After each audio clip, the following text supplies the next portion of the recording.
The envelope was still sitting on the kitchen counter when my son called to remind me about dinner.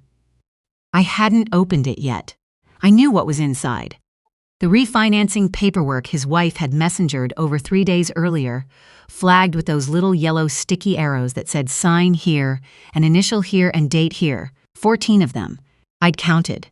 I put on my coat, picked up my purse, and left the envelope where it was.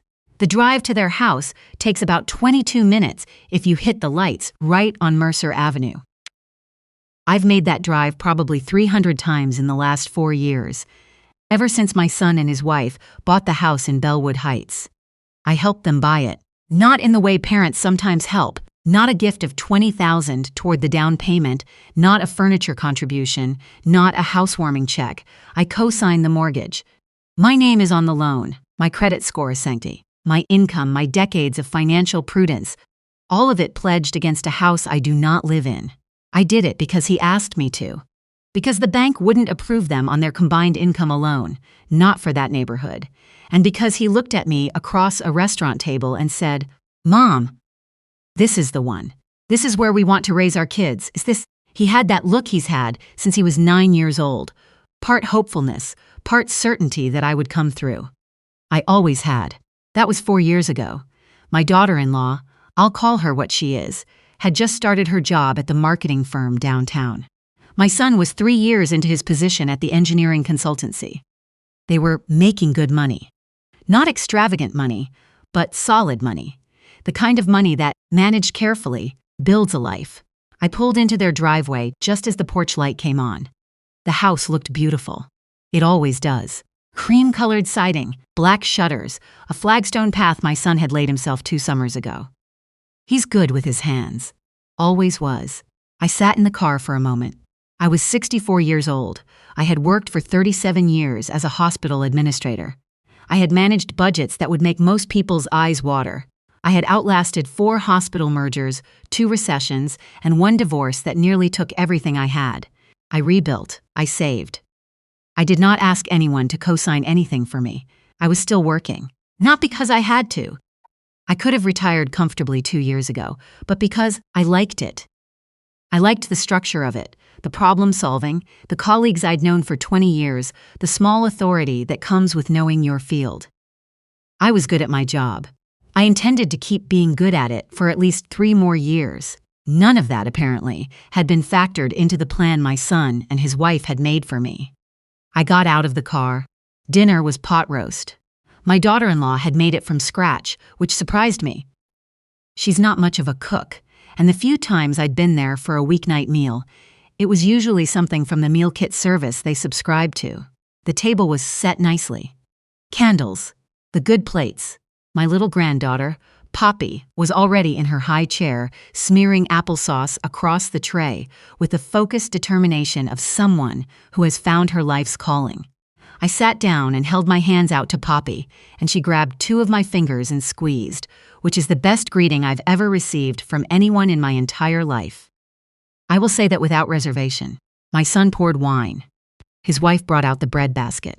We talked about Poppy's new pediatrician, and whether the construction on the 44 bypass was ever going to finish, and a neighbor 2 doors down who had put up a fence that violated the HOA guidelines.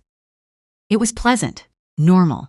And then, after the plates were cleared and my daughter-in-law had brought out a store-bought apple pie, my son folded his hands on the table and looked at me the way he always does when he's about to say something he's been rehearsing. "Mom," he said, "we need to talk about something, about the future, our future and yours." I took a sip of my wine. "All right." My daughter-in-law reached across and put her hand on my son's arm. United front. They'd talked about this before I arrived, probably more than once. "We've been doing a lot of thinking," my son said, "about childcare, about Poppy, and well, we're hoping there'll be more." "Okay," I said. "Childcare is brutal right now. The good infant room at Crestview is $2,200 a month. For 1 child, and the wait list is almost 2 years long, so even if we wanted to put Poppy there, we couldn't. The backup option is nearly $1,800. He shook his head. "And when the new baby comes—" "New baby," I said, "are you?" "Not yet," his wife said quickly. "But soon. We're hoping soon." I nodded. "Okay." So we've been thinking, my son said, and we really think this could work out perfectly for everyone.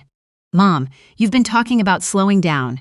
You've been tired. You've said the commute is wearing on you. He leaned forward a little. What if you retired now, or in the next few months? You could watch Poppy during the week. It would be so good for her to be with family instead of some daycare center. And you'd be home. You'd be resting. You could travel on the weekends. I looked at him for a moment. Travel on the weekends, I said. Or whenever. You know what I mean. You'd have more freedom, and we'd all be together more. His wife was nodding. She was nodding in the way that meant she had been nodding along to this idea in her head for quite some time. And the refinancing, she said, in a tone that was meant to sound casual and didn't quite get there. We really need to get that done before rates climb again. The paperwork you got, if you could sign that by the end of the month. Before I stop working, I said. She blinked. Sorry? You'd need me to sign the refinancing paperwork before I stop working, because my income is what makes me useful as a co-signer. If I retire, the bank won't count my pension the same way they count a salary, not for a loan this size. There was a pause. Well, my son said, we weren't thinking about it that way exactly. How were you thinking about it? He glanced at his wife. We just thought, one thing at a time. I put my fork down, very gently. I have a habit of keeping my hands very still when I'm working something out. How much is daycare for Poppy right now? I asked. We already said, Crestview is 22. No, right now. What are you paying right now? Another pause. Longer this time. We have a private arrangement, his wife said. Through my family. Your mother watches Poppy. She helps out, a few days a week. I nodded slowly. And what does she charge? The silence that followed was its own kind of answer. My son reached for his wine glass. That's a private arrangement, Mom, between her and us. Is it around $1,500 a month? My daughter-in-law's chin came up about a quarter inch. Where did you hear that? I didn't hear it anywhere. I'm asking. Yes, roughly. She watches Poppy 3 days a week, sometimes 4. It's a lot of work and That's completely fair, I said, and I meant it. Watching a toddler is work. It absolutely should be compensated. I looked at my son. So your mother-in-law is paid $1,500 a month for 3 to 4 days a week of childcare. And your plan is for me to retire, give up my salary, my benefits, my retirement contributions, to watch Poppy 5 days a week, for free. My son opened his mouth, then closed it. And also, I said, to sign a refinancing loan while I still have a job, so that the loan goes through and then stop having a job. So that when the payments reset in 5 years, my income, which the bank is using right now to qualify you, no longer exists as a backstop. The candles flickered. Somewhere in the kitchen, Poppy had woken up from her post-dinner doze in the portable crib and was making small, exploratory sounds. That's not fair, my daughter-in-law said. Her voice had gotten tight. You're making it sound like we're trying to use you. I don't think you're trying to, I said. I think you sat down together and found the arrangement that solved your problems, and the arrangement happened to involve me in ways you haven't fully thought through. We love you, my son said. This isn't about using anyone. This is about family. I know, I said. I know that's what you believe. I reached down next to my chair. I had brought my bag, the large leather one I use for work, and from it, I took out the folder I'd put together 3 nights earlier, when I first read the refinancing packet and understood, in the quiet of my living room, what was actually being proposed. I opened it on the table between us. I want to be honest about something. I am not a cold person. I am not someone who sits in her living room calculating. When my daughter-in-law sent that packet over and I understood the full shape of the request, the refinancing, the retirement, the childcare, all of it arriving together, my first feeling was not anger. It was something closer to grief, the particular grief of realizing that the people you love have been looking at you and seeing a resource. I sat with that for 2 days. I went to work. I ate dinner alone at the kitchen table, where I have eaten 10,000 dinners.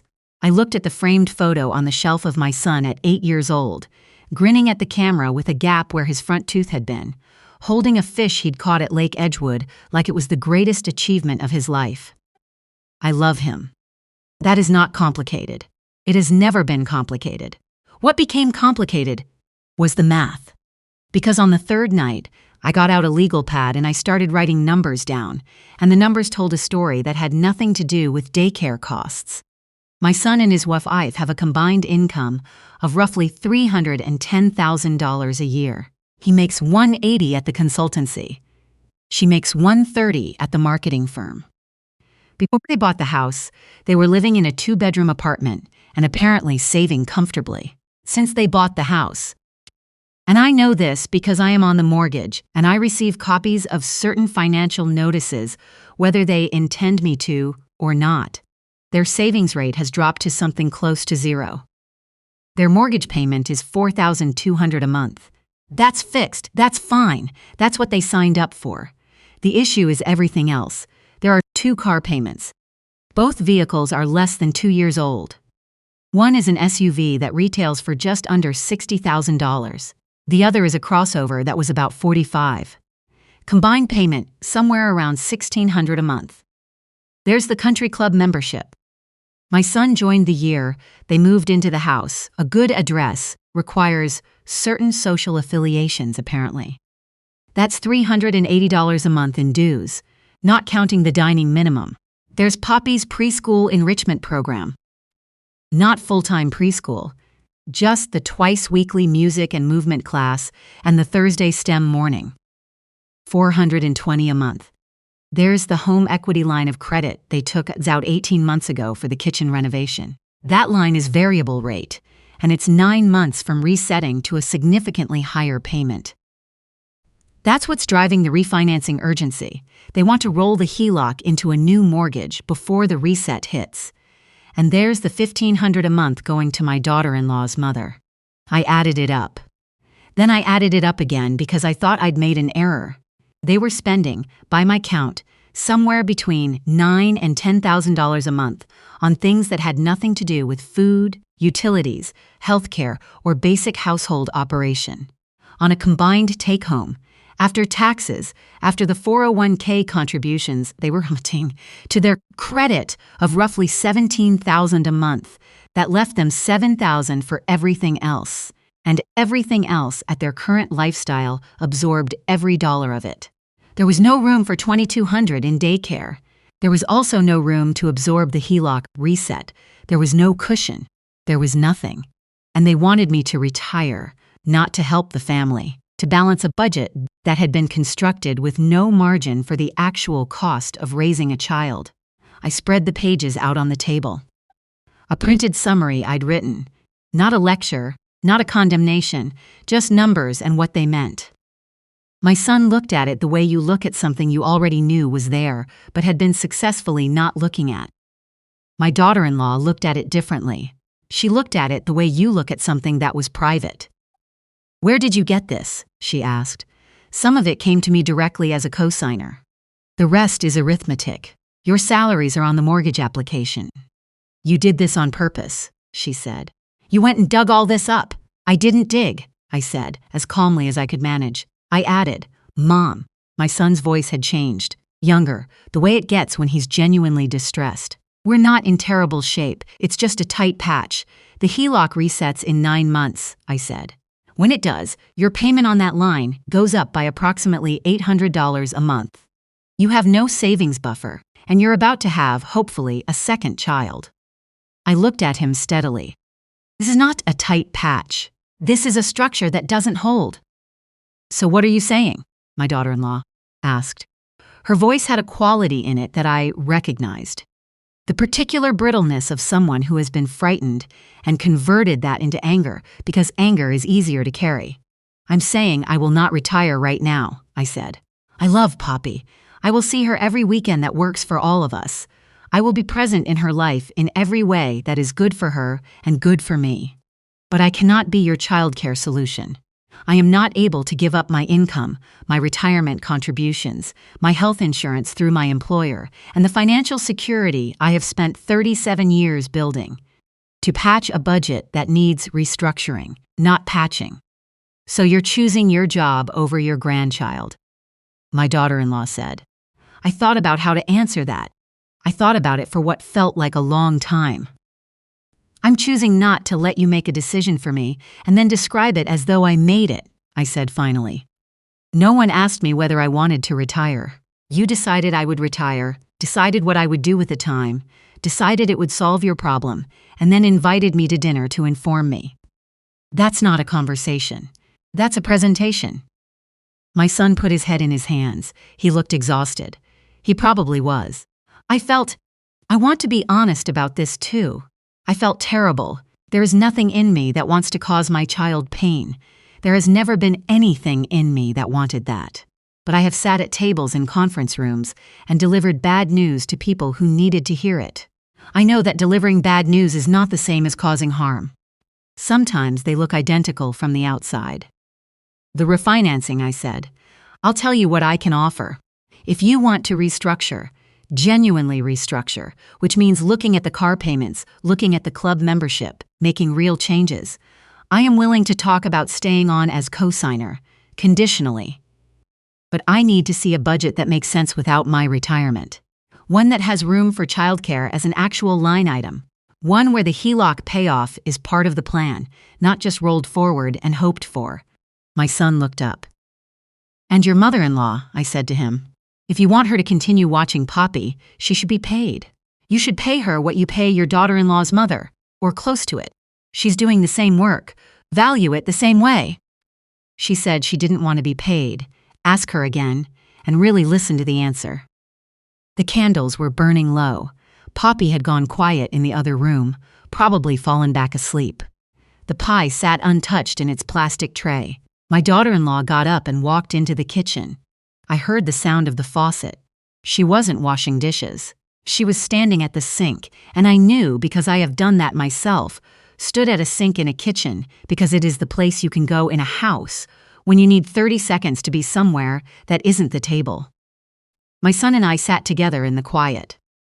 I didn't think of it that way, he said finally. The co-signer thing, the income thing. I didn't think about what it would mean for the loan if you stopped working. I know, I said. We needed it to work out. And you've always. He stopped. I know, I said again. I'm sorry, Mom. I reached across the table and put my hand over his. He's 51 years old and he still has that gap tooth look around the eyes sometimes, a particular quality of wanting to get things right and being baffled when they don't. I love him so much it is sometimes a physical sensation. I know you are, I said. I'm not angry, I'm worried. And I need you to be worried too, in the right direction. I drove home that night on the 44, construction zones and all, and I thought about my own mother, who died at 78, still apologizing for things that were not her fault. She had a genius for taking other people's problems and converting them into her personal failures. I watched her do it my entire childhood. I watched her shrink. I decided a long time ago that I was not going to do that. Not because I don't love my son. Because I do. And because I understand. I have understood since I was young and figuring things out that there is a particular way of loving someone that looks like sacrifice, but is actually just a slower kind of abandonment. You give until you have nothing. You become a problem for the people who love you. You stop being a person and become a role. I did not want to become a role. The refinancing didn't get done that month.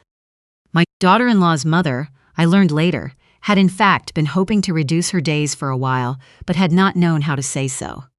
My son told me this on the phone about 6 weeks later, in that half-embarrassed way he has when he is correcting a previous impression. He said she was relieved when the arrangement was renegotiated. They hired a part-time nanny, a young woman who comes 3 days a week and is apparently wonderful with Poppy. The cost is less than the full-time daycare would have been. They sold the newer SUV and bought a used one. I did not suggest this. My son mentioned it in the same phone call, casually, as though it had been their idea all along. It had been. That's fine. That's better. The HELOC situation got more complicated before it got less complicated, but they worked with a financial advisor. A real one, someone I recommended, someone who sat down with both of them and went through the actual numbers, and they made a plan. It is not a comfortable plan. But it is a real one. I did not retire. I am sitting at my desk right now, in the corner office. I have had for 11 years, and through the window I can see the parking garage and a strip of sky that is turning the particular shade of amber it gets on October evenings. In 45 minutes, I have a department budget review. I am ready for it. My granddaughter Poppy called me on video last Sunday.